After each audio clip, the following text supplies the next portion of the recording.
Praise the Lord. प्रभु के नाम की स्तुति हो। आज हम पढ़ेंगे यिर्मयाह 18वां अध्याय। यहोवा की ओर से यह वचन यिर्मयाह के पास पहुंचा, उठकर कुम्हार के घर जा और वहां मैं तुझे अपने वचन सुनवाऊंगा। सो मैं कुम्हार के घर गया और क्या देखा कि वह चाक पर कुछ बना रहा है, और जो मिट्टी का बासन वह बना रहा था वह बिगड़ गया। तब उसने उसी का दूसरा बासन अपनी समझ के अनुसार बना दिया। तब यहोवा का यह वचन मेरे पास पहुंचा, है इज़राइल के घराने, यहोवा की यह वाणी है कि इस कुम्हार की नाई तुम्हारे साथ क्या मैं भी काम नहीं कर सकता? देख, जैसा मिट्टी कुम्हार के हाथ में रहती है, वैसा ही है इज़राइल के घराने, तुम भी मेरे हाथ में हो। जब मैं किसी जाति व राज्य के विषय कहूँ कि उसे उखाड़ूंगा व ढा दूंगा अथवा नाश करूंगा, तब यदि उस जाति के लोग जिसके विषय मैंने यह बात कही हो अपनी बुराई से फिरे, तो मैं उस विपत्ति के विषय जो मैंने उन पर डालने को ठाना हो पछताऊंगा। और जब मैं किसी जाति व राज्य के विषय कहूँ कि मैं उसे बनाऊंगा और रोपूंगा, तब यदि वे उस बात को वे उस काम को करे जो मेरी दृष्टि में बुरा है और मेरी बात न माने, तो मैं उस भलाई के विषय जिसे मैंने उनके लिए करने को कहा हो पछताऊंगा।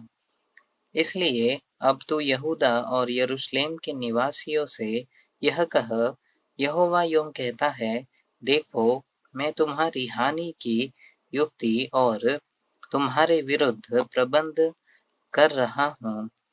इसलिए तुम अपने अपने बुरे मार्ग से फिरो और आप अपना अपना चाल चलन और काम सुधारो। परंतु वे कहते हैं, ऐसा नहीं होने का। हम तो अपनी ही कल्पनाओं के अनुसार चलेंगे और अपने बुरे मन के हठ पर बने रहेंगे। इस कारण प्रभु यहोवा यूं कहता है, अन्य जातियों से पूछ कि ऐसी बातें क्या कभी किसी के सुनने में आई है? इज़राइल की कुमारी ने जो काम किया है उसके सुनने से रोम रोम खड़े हो जाते हैं। क्या लबानोन का हिम जो चट्टान पर से मैदान में बहता है बंद हो सकता है?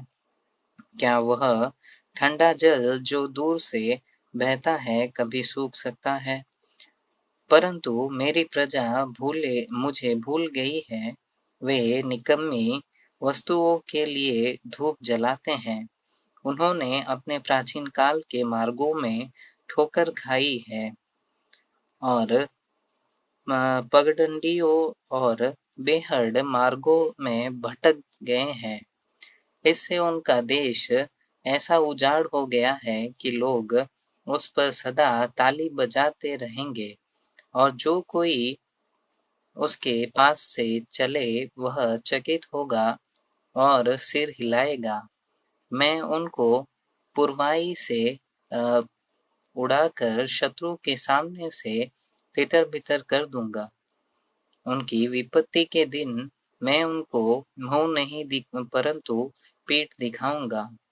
तब वे कहने लगे, चलो यिर्मयाह के विरुद्ध युक्ति करें, क्योंकि न याजक से व्यवस्था, न ज्ञानी से सम्मति, न भविष्यवक्ता से वचन दूर होंगे। आओ हम उसकी कोई बात पकड़कर उसको नाश कराएं और फिर उसकी किसी बात पर ध्यान न दें।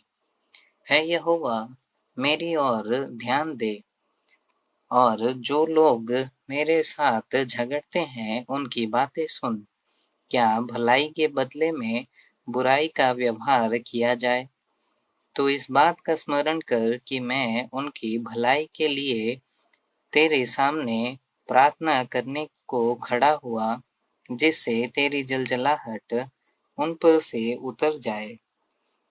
और जब अब उन्होंने मेरे प्राण लेने के लिए गड्ढा खोदा है, इसलिए उनके लड़के बालों को भूख से मरने दे।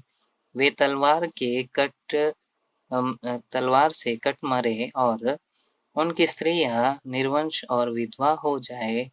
उनके पुरुष मरी से मरे और उनके जवान लड़ाई में तलवार से मारे जाए।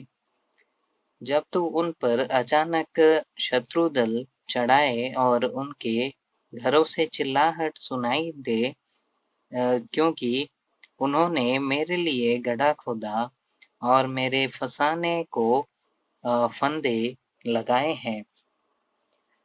हे यहोवा, तू अपनी सब युक्तियां जानता है।